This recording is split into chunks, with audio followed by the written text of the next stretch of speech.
Cable ಹಾಕೊಟ್ಟಿದ್ದು ಖುಷಿ ಆಯ್ತೇನ್ರಪ್ಪ? ಅಕ್ಕ. ಈಗ ಚಾನಲ್ ಹೆಂಗ್ ಇಟ್ಕೊಳ್ಳೋದು ಅಂತ ಹೇಳ್ಕೊಡ್ತೀನಿ. 118 colours Kannada, 118 colours Kannada, 115 G Kannada. ಸರಿನಾ?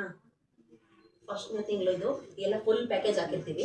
ನೆಕ್ಸ್ಟ್ ಮಂತ್ ಇಂದ ನೀವು ನಿಮ್ಗೆ ಯಾವ್ದು ಬೇಕೋ ಅದನ್ನ ಹಾಕಿಸ್ಕೊಬಹುದು. 402ರಿಂದ ತೆಲುಗು ಬರುತ್ತೆ. 402, 442 ನೋಡಿ. 402ರಿಂದ ಜಮಿನಿ ಅಲ್ಲಿಂದ ಸ್ಟಾರ್ಟ್ ಆಗುತ್ತೆ. ಇದು 442 ಜಮಿನಿ ಮೂವೀಸ್. ಮೂವೀಸು, ಮ್ಯೂಸಿಕ್ಕು, ಮತ್ತೆ Gemini package, Colors Kannada, Zee Kannada, Udaya, Suvarna Kannada ಪ್ಯಾಕೇಜುಗಳು. ಮತ್ತೆ ತೆಲುಗಲ್ಲಿ Gemini, Maa TV, E TV, Zee Telugu. ಇದು ತೆಲುಗು. ಕನ್ನಡ, ತೆಲುಗು, ಕಿಡ್ಸು, ಸ್ಪೋರ್ಟ್ಸು ಎಲ್ಲ ಹಾಕಿರ್ತೀವಿ. ನೆಕ್ಸ್ಟ್ ಮಂತ್ ಇಂದ ನೀವು ನಿಮ್ಗೆ ಯಾವ್ದು ಇಷ್ಟನೋ ಅದನ್ನ ಹಾಕಿಸ್ಕೊಬಹುದು. ಸರಿನಾ?